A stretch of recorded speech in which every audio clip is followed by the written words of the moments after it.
ইরানের ছোড়া ক্ষেপণাস্ত্রের আঘাতে গেল ২৮ ফেব্রুয়ারি দুবাইতে নিহত হন প্রবাসী বাংলাদেশি আহমদ আলী। ঢাকার হযরত শাহজালাল আন্তর্জাতিক বিমানবন্দরে সোমবার সকাল ৮টা ৫৫ আমিরাত এয়ারলাইন্সের একটি ফ্লাইটে আসে আহমদ আলীর মরদেহ।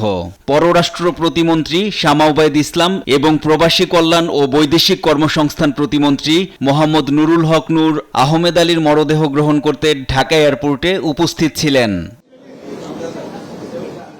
স্বজনরা জানান, গ্রামের বাড়িতে পারিবারিক কবরস্থানেই সমাহিত করা হবে তাকে। আমরা তো ওখানেই ছিলাম, একসাথে আমরা কাজ করতাম, মানে পাশাপাশি একটু দূর দূরে আমরা ৩ ভাই মানে থাকতাম।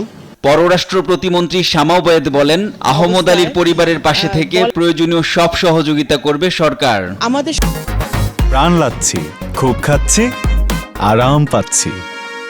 সরকারের পক্ষ থেকে আমরা যতটুকু আমাদের নাগরিকদের পাশে থাকা যায় সেটা আমরা করার চেষ্টা করছি। ইরান ইসরায়েল যুদ্ধে আরও ১৪ জন আহত হয়েছে, তাদের সর্বোচ্চ চিকিৎসার ব্যবস্থা করা হয়েছে বলে জানিয়েছেন প্রবাসী কল্যাণ ও বৈদেশিক কর্মসংস্থান প্রতিমন্ত্রী নুরুল হক নূর। এ পর্যন্ত আমাদের কাছে যে তথ্য আছে, প্রায় ১৪ জনের মতো আহত আছেন। তাদেরকে আমাদের সংশ্লিষ্ট দেশের দূতাবাসগুলো পূর্ণাঙ্গ সেবা দিয়ে যাচ্ছে। পরে বিমানযোগে সিলেটে নেওয়া হয় আহমদ আলীর মরদেহ।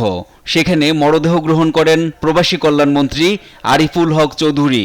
বলেন, সংঘাত চলাকালীন মধ্যপ্রাচ্যে থাকা সব প্রবাসীদের পাশে থাকবে সরকার। প্রবাসী কল্যাণ মন্ত্রণালয়, আমাদের পররাষ্ট্র মন্ত্রণালয়, আমাদের সিভিল এভিয়েশন, আমরা সবাই একযোগে আমরা আমাদের প্রবাসীদেরকে যতটুকু লজিস্টিক সাপোর্ট দেওয়ার সবকিছু আমরা অব্যাহত রাখবো ইনশাআল্লাহ। মৌলভীবাজারের গ্রামের বাড়িতে জানাজায় অংশ নেবেন প্রবাসী কল্যাণ মন্ত্রী।